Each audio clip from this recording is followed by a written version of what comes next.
Bienvenue sur cette nouvelle vidéo dans laquelle je vais vous présenter un des rares sanctuaires en France où les apparitions de la Vierge Marie ont été reconnues par l'Église. C'est aussi l'apparition la plus longue de toute l'histoire. Vous allez découvrir comment la voyante, Benoîte Rancurel, a littéralement été éduquée par Marie. Elle n'aura pas que des visions de la Vierge, mais aussi de Jésus, ce qui est un fait très rare. En étudiant la personnalité de Benoîte Rancurel, nous ne pouvons être qu'inspirés à faire le bien et à nous dépasser pour construire un monde meilleur.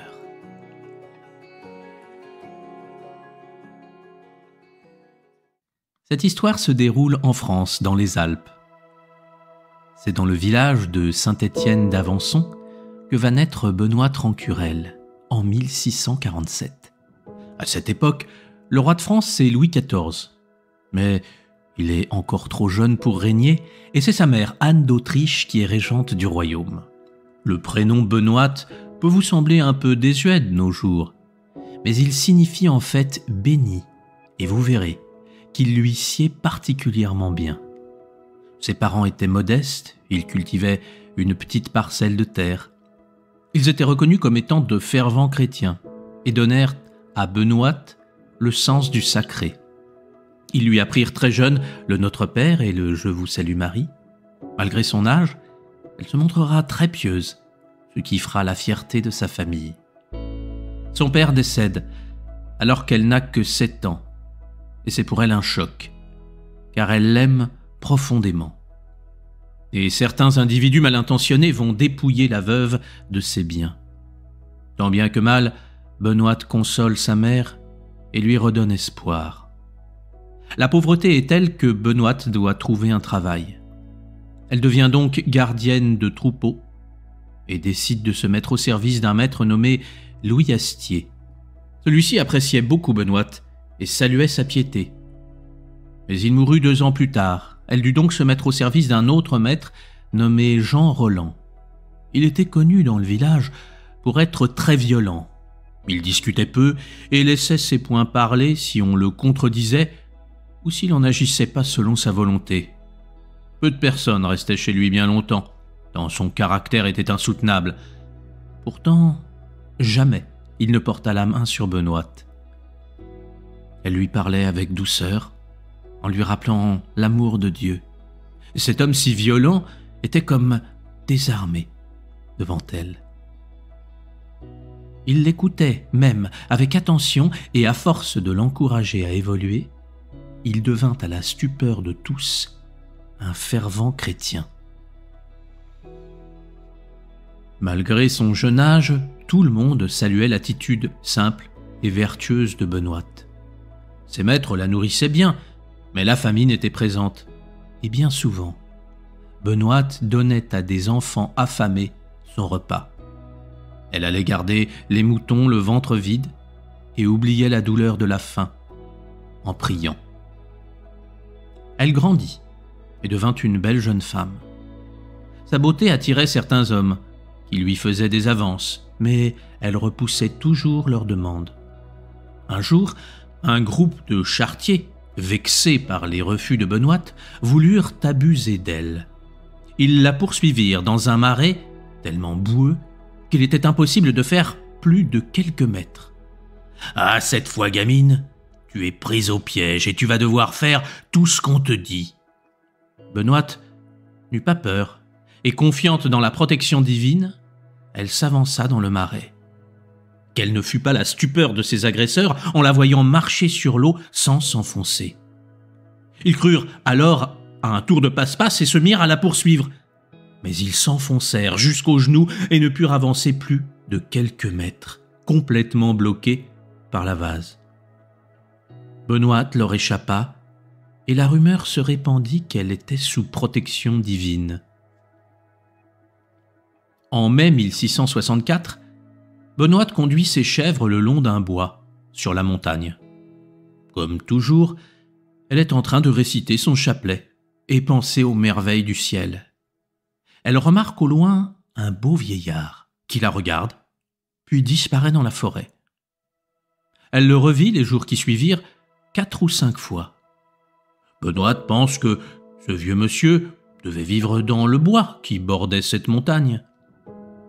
Un jour toutefois, alors qu'elle se trouve au même endroit, Benoît a très soif. Elle se dit qu'elle va bien trouver une source dans la forêt pour se désaltérer. Elle finit par découvrir un ancien village en ruine dans lequel se trouve aussi une église effondrée. Elle se met à réciter le chapelet et oublie sa soif. Alors qu'elle prie, elle entend quelqu'un approcher. En relevant la tête, elle constate que c'est le beau vieillard qu'elle a déjà vu plusieurs fois. Son visage est doux. Il s'adresse alors à Benoît. « Ma fille, que faites-vous ici ? » « Je garde mon bétail et je prie Dieu en cherchant de l'eau pour boire. »« Je vais étancher votre soif, » réplique le vénérable vieillard. Il s'avance vers un puits qui se trouvait tout près de là et que Benoît n'avait pas remarqué. Pendant ce temps, elle prend dans son panier un morceau de pain.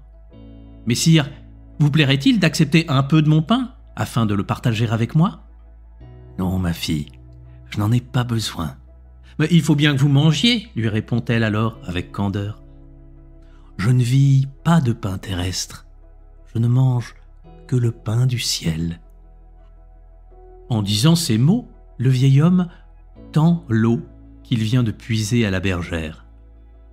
Benoît n'a pas l'habitude que l'on soit si gentil à son égard. Elle sent que ce mystérieux vieillard n'est pas comme les autres.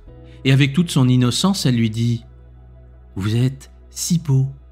Seriez-vous un ange ou peut-être Jésus ?»« Je suis Maurice, » répondit-il alors. « Tu vois cette chapelle où tu priais ? Eh bien, elle a été érigée en mon honneur. La voilà croulante de toutes parts. Malheur à ceux qui ne rendent plus grâce à Dieu. » Puis il ajoute « Ma fille, ne retournez pas en ces lieux. Vous pourriez y rencontrer des soldats qui prendraient votre troupeau s'ils vous trouvaient ici.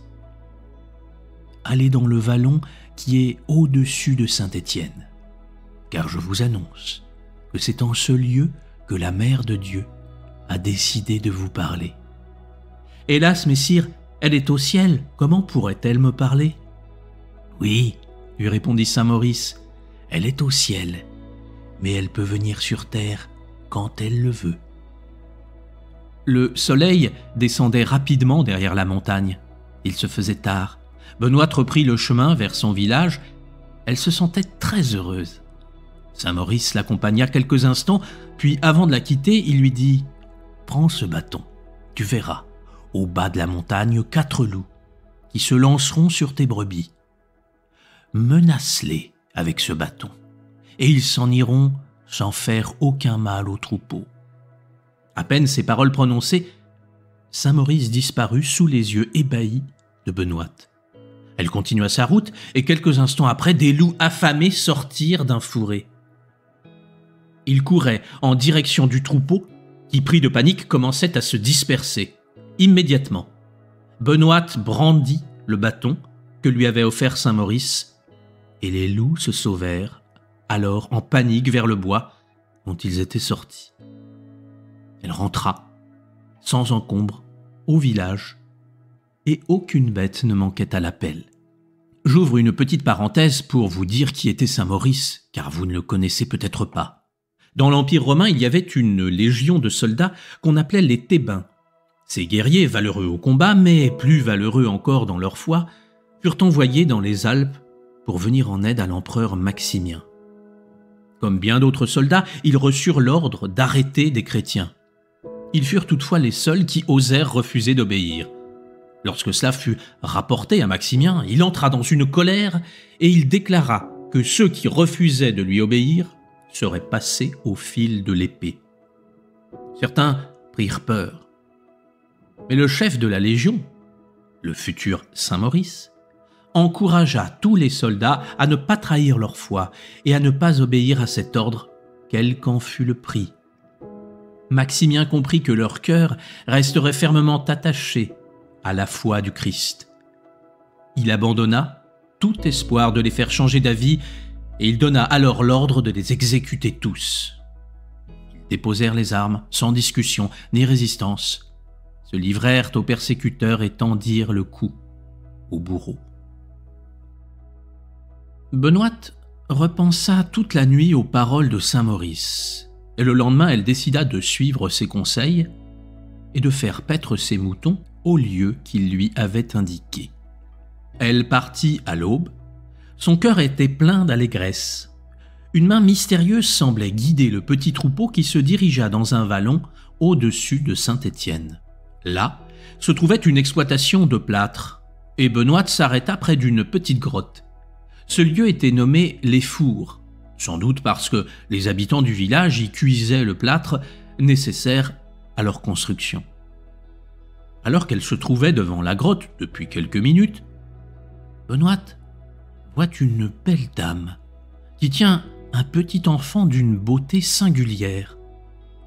Benoîte est admirative, car il y a sur son visage une expression de grâce céleste, de majesté douce, qui n'ont rien de semblable sur terre. Néanmoins, malgré les prédictions de saint Maurice, Benoîte ne pense pas qu'il s'agit de Marie. Elle pense avoir devant ses yeux une simple mortelle. Benoîte lui demande « Belle dame, que faites-vous en ce lieu?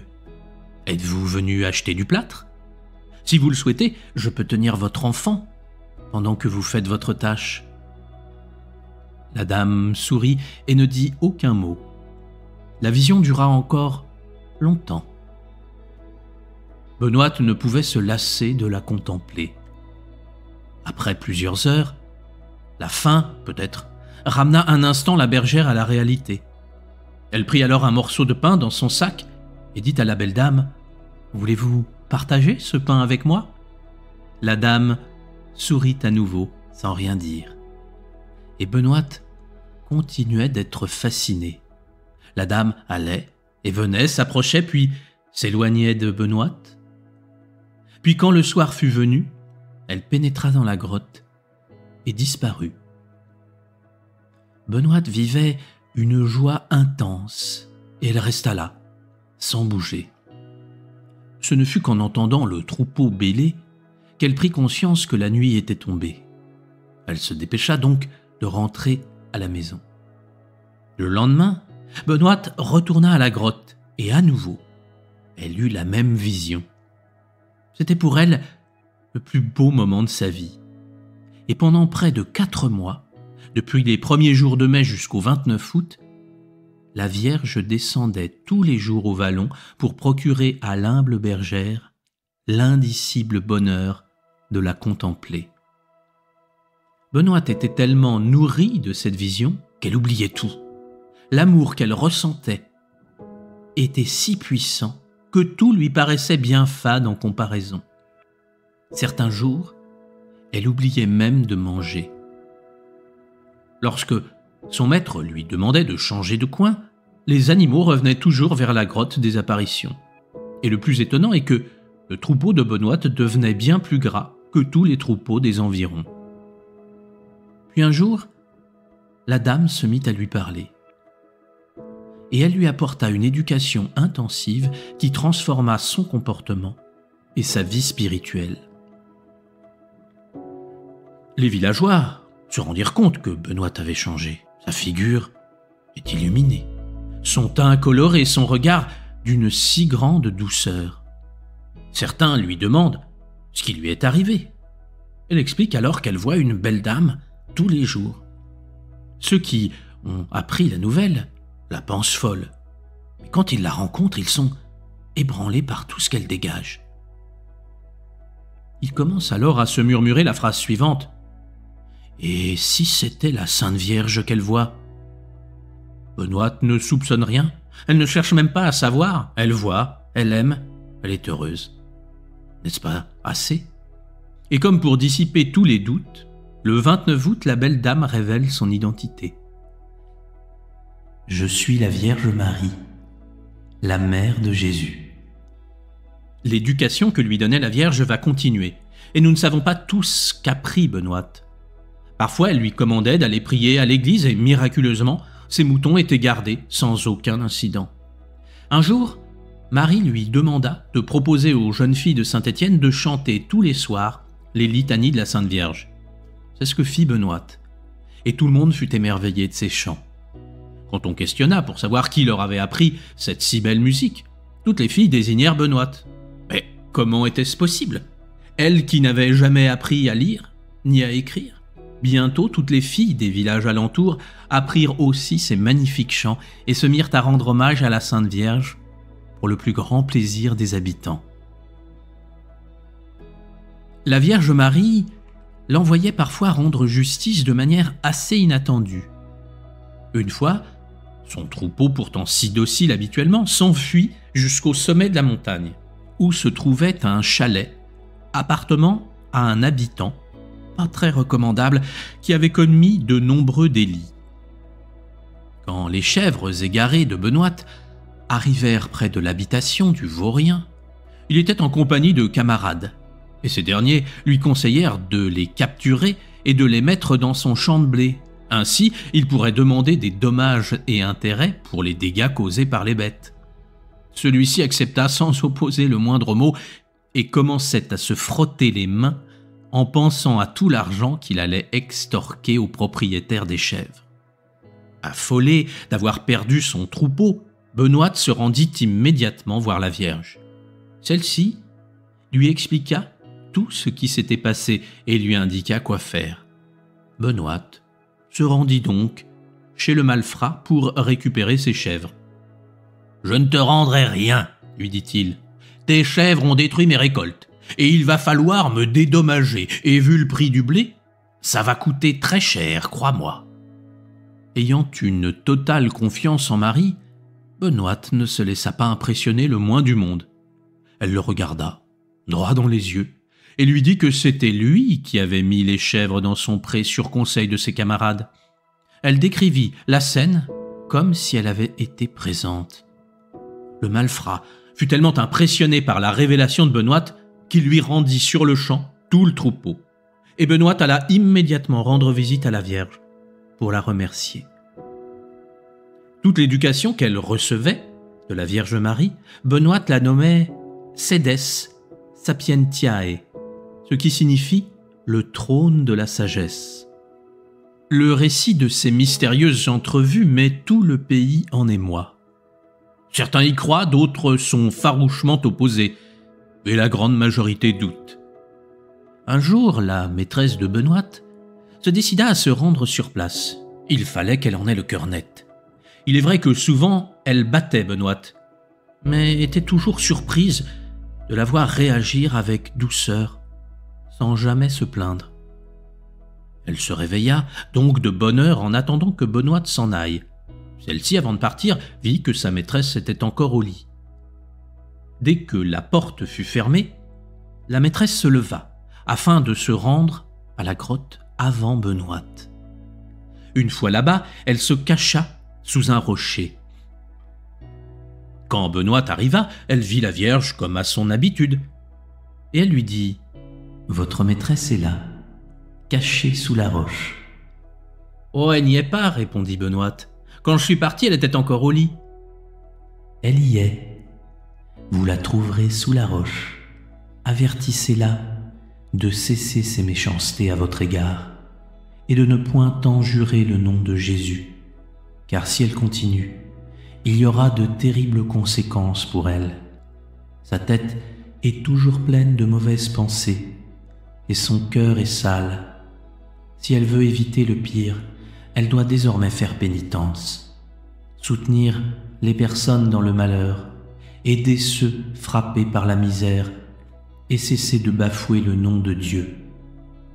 Les jours de Pâques, de Pentecôte et de Noël, elle devra donner son repas de fête à ceux qui meurent de faim et jeûner à la place pour comprendre leurs souffrances. » Soudain, Benoît entend des pleurs et elle voit sa maîtresse à l'emplacement décrit par la Vierge. Elle semble pénétrée par le repentir. Elle continue de pleurer et de gémir. En regardant Benoît, sa maîtresse lui dit « J'ai tout entendu, je me corrigerai. » Et elle tint parole. Sa conversion fut complète.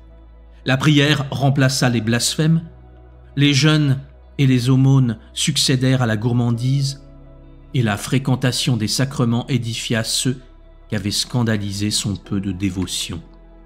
Ces différents prodiges se répandirent bien au-delà des villages voisins, et le juge de Gap se décida à interroger Benoîte. Il fut fort impressionné. La jeune fille répondait à toutes ses questions sans jamais se contredire. Et de plus, son visage et sa voix étaient d'une telle douceur, ses propos si cohérents et pleins de sagesse. Pourtant, dans sa carrière de juge, il avait connu bien des mensonges et savait facilement les déceler. Mais là, non, c'était tout l'inverse. Quand arriva la fin août, la Vierge dit à Benoîte : « Vous ne me verrez plus dans ces lieux, et même pendant quelque temps vous ne me verrez plus nulle part. » En apprenant cette nouvelle, Benoîte fut prise d'une immense tristesse. Comment pourrait-elle vivre sans voir la Sainte Vierge chaque jour?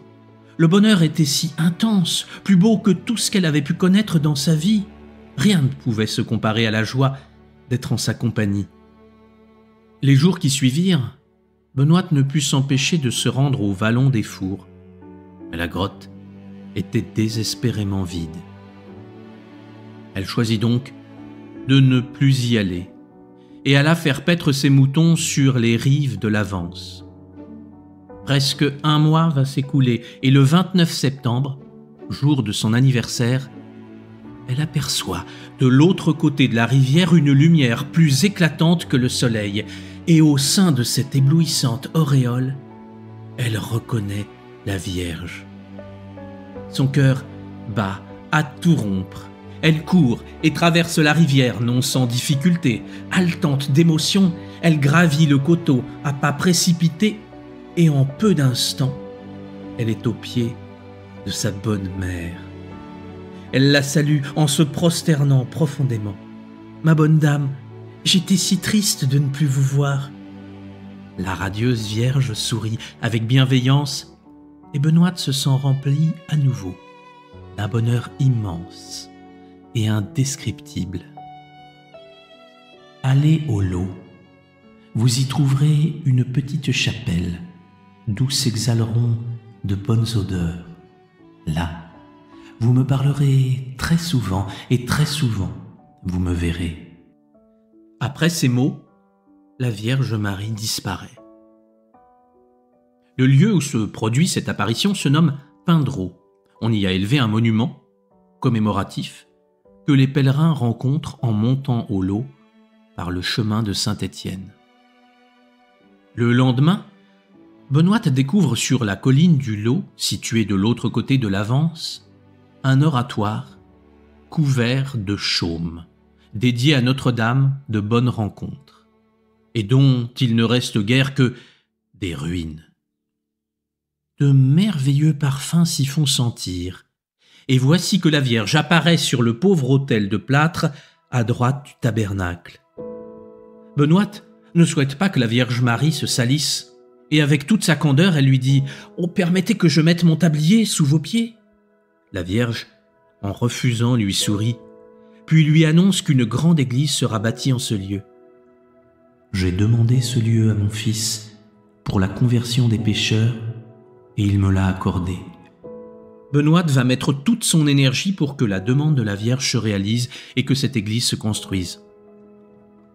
Naturellement, beaucoup voulurent enquêter afin de savoir si Benoîte était saine d'esprit. Une telle demande demandait beaucoup d'argent et ne pouvait se concrétiser si facilement. Des magistrats et des théologiens vinrent interroger Benoîte. Des personnes prestigieuses comme l'avocat Grimaud, juge de paix de la baronnie d'Avençon, ou bien encore le chanoine Pierre Gaillard, docteur en théologie, conseiller et aumônier du roi. Une enquête demandée par l'autorité diocésaine d'Embrun fut menée avec une extrême rigueur. Elle constata à 3 reprises des prodiges indéniables. Personne ne put mettre Benoîte en défaut. Et certaines guérisons furent attestées juridiquement, et les documents sont conservés aux archives du Lot. Certains interrogatoires furent très éprouvants. Par exemple, le chanoine Javelli fit venir Benoîte à Embrun, et la tint au secret pendant les 15 jours d'interrogatoire. Afin de prouver ses dires, Benoît ne prit aucune nourriture pendant cette réclusion, ce qui subjugua plus d'une personne. Tous reconnurent la grandeur d'âme de Benoît. À son retour, Benoît assista à une messe. Et à la fin de celle-ci, une dame nommée Catherine Vial entra dans la chapelle. Cette femme était atteinte d'une maladie nerveuse à l'origine du repliement de ses jambes. La courbure était telle que ses talons touchaient le bas du dos. Ses parents avaient tout essayé pour la guérir, mais en vain. Catherine Vial était venue pour faire une neuvaine à Notre-Dame. Le dernier jour de la neuvaine au matin, elle put étendre ses jambes et se sentit guérie. En la voyant pénétrer dans l'église, tout le monde cria au miracle. La messe achevée, le prêtre interrogea la miraculée et les témoins, puis affirma « Le doigt de Dieu est là ». Ainsi, le 18 septembre 1665, pour les 18 ans de Benoît, les apparitions et le pèlerinage sont officiellement reconnus par l'autorité diocésaine. Et dès l'automne de cette année, on commença la construction d'une église assez grande pour accueillir les pèlerins de plus en plus nombreux.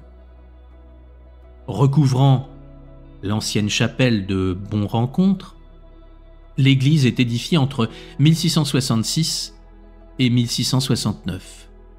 Le jour de sa bénédiction, Benoît devient membre du tiers-ordre de Saint-Dominique, d'où le titre de Sœur Benoît qui lui sera donné. À partir de ce jour, les apparitions se succéderont en ce lieu et elles dureront 53 ans. Oui, vous avez bien entendu, 53 ans. Jamais aucune apparition mariale ne fut si longue et si intense.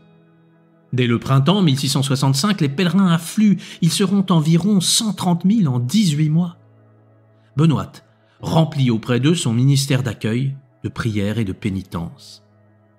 Les apparitions de la Vierge lui ont permis de pouvoir lire dans les consciences.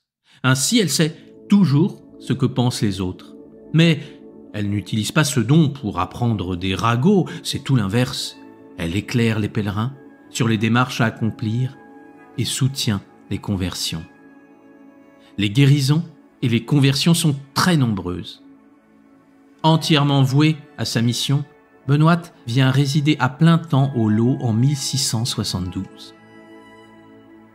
Notre-Dame se présentera souvent à Benoît comme étant la réconciliatrice et le refuge des pécheurs. Aussi donne-t-elle des signes pour convaincre les pécheurs de la nécessité de se convertir. Elle annonce alors à Benoît que l'huile de la lampe de la chapelle qui brûle devant le Saint-Sacrement opérera des guérisons sur les malades qui s'en appliqueront s'ils ont recours à son intercession avec foi. De fait, de nombreuses guérisons sont enregistrées en peu de temps. Un enfant retrouve l'usage d'un œil, une personne est guérie d'un ulcère à la main. Des miracles se produisent chez des personnes qui, confiantes en l'intercession de Notre-Dame, se servent avec dévotion de l'huile du lot. Peut-être pensez-vous que ces guérisons datent d'il y a bien longtemps, et que cela est bien loin de vous.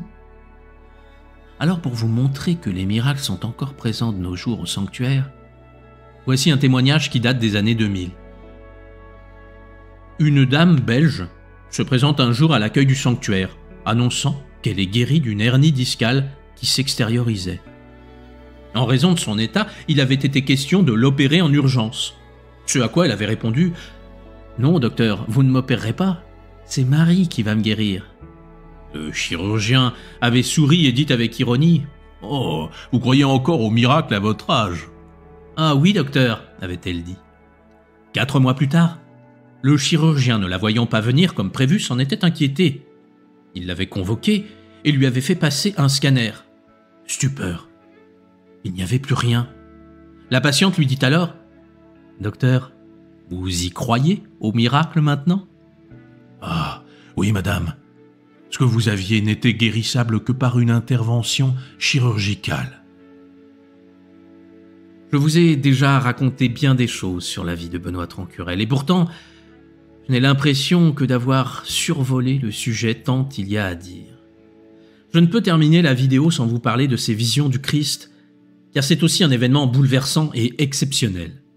Alors qu'elle était dans sa chambre, Benoîte reçut un appel intérieur à se rendre jusqu'à la croix d'Avençon, située à l'entrée du hameau du Lot.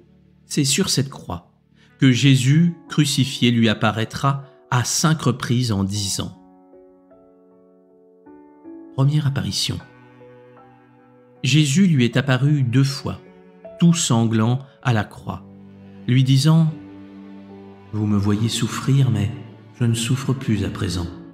Mais je vous montre combien j'ai souffert pour les pécheurs et l'amour que j'ai eu pour eux. » De la même manière, Benoîte se sent appelée vers la croix d'Avençon. Elle s'y rend immédiatement et constate que la croix est toute sanglante et des anges sont à genoux, au pied de la croix, lui disant beaucoup de choses des souffrances de Jésus. Benoîte expliquera que si cette vision avait été plus longue, elle pense qu'elle serait morte de douleur. Un jour du mois de juillet 1673, Benoîte moissonnait en compagnie d'autres personnes au champ de blé appartenant à la chapelle. Tout à coup, elle quitte sa faucille et se dirige vers la croix d'Avençon. À peine est-elle agenouillée que le Sauveur lui apparaît, tout sanglant et agonisant tel qu'il était sur le Golgotha. « Ma fille, je me fais voir en cet état pour te faire participer à ma passion. » Dès ce moment, Benoîte fut crucifiée 1 fois par semaine du jeudi soir à 4 heures jusqu'au samedi à 9 heures du matin. Elle restait étendue sur son lit, les bras en croix et les pieds l'un sur l'autre, immobile. Son corps était moins flexible qu'une barre de fer. Et elle endurera tout ce que Jésus a enduré dans sa passion. Cette crucifixion mystique va durer de 1673 à 1684. Les douleurs du vendredi cessèrent pendant la construction du couvent des prêtres au Lot, afin, dit la Sainte Vierge à Benoîte, qu'elle pût distribuer les vivres aux ouvriers et surveiller leur travail. Lorsque Jésus inspirait Benoîte pour qu'elle se rende à la croix d'Avençon, elle en était toujours prévenue par des odeurs d'une suavité indicible. Cette vision du Christ en croix la toucha si vivement que son cœur en est attendri d'une telle manière qu'elle pensa mourir de regret. Elle a avoué que, pour peu que cette vision eût duré encore, elle serait véritablement morte de regret de voir Jésus dans cet état déplorable. Jésus, son Dieu, son amour, son tout. En l'année 1679, au mois de novembre, Benoîte retournant à la même croix pour adorer Jésus, elle le voit à nouveau tout sanglant. Jésus lui dit « Consolez, consolez mon peuple. Les passages tortueux deviendront droits. Les escarpements seront changés en plaine. Alors, la gloire du Seigneur se révélera. » Benoîte ressent une telle compassion envers le Christ que durant 6 mois, elle sera inconsolable. Benoîte meurt le 28 décembre 1718, laissant la réputation d'une sainte dont la vie fut entourée de faits merveilleux. Elle aura vécu jusqu'à 71 ans malgré de cruelles souffrances et les plus grandes austérités. Benoîte Rancurel est la première voyante d'apparition mariale à voir sa cause de béatification introduite en cour de Rome. Le 7 septembre 1871, le pape Pie IX déclare Benoîte Rancurel vénérable servante de Dieu. Le 3 avril 1999, le cardinal Ratzinger, futur pape Benoît XVI, a reconnu l'héroïcité des vertus de Benoît Rancurel. Le 4 mai 2008, l'évêque français Jean-Michel Di Falco reconnaît officiellement le caractère surnaturel des apparitions de Marie à Benoît Rancurel. Par ailleurs, il soutient le procès en béatification de Benoît. Je vous invite, vraiment, à découvrir le sanctuaire de Notre-Dame du Lot et cheminer sur les pas de Benoît Rancurel. Il y a tant de messages de la Vierge Marie que vous y trouverez une nourriture spirituelle exceptionnelle. Saluons le travail que font tous les ecclésiastiques et les bénévoles pour que ce sanctuaire soit vivant et qu'il puisse accueillir les pèlerins. C'est grâce à leurs efforts sans relâche que nous pouvons encore connaître ces apparitions et Benoît Trancurel aujourd'hui. Étudiez sa vie, et vous verrez quelle âme merveilleuse elle était. Il est aisé de comprendre pourquoi la Vierge lui est apparue si longtemps, durant tant d'années, car Benoît avait un comportement exemplaire. Et malgré les difficultés de son existence, les injustices vécues, les épreuves terribles, elle ne s'est jamais plainte. Elle n'a fait que remercier Dieu et a transformé tout le mal que les autres lui faisaient en un doux parfum qui montait jusqu'au ciel. Elle n'avait pas l'eau courante, l'électricité ou Internet. Elle a connu la faim, la famine, la calomnie. Mais malgré tout cela, Benoît Trancurel a fait de sa vie un chef-d'œuvre. Alors inspirons-nous de cela. Quand dans notre vie tout semble compliqué, quand les problèmes nous submergent, quand rien ne semble avoir d'issue, au lieu de nous plonger dans des plaisirs grossiers pour oublier, de regarder des films ou des séries pour nous divertir, admirons la vie intense des saints et des âmes sublimes comme Benoît Trancurel.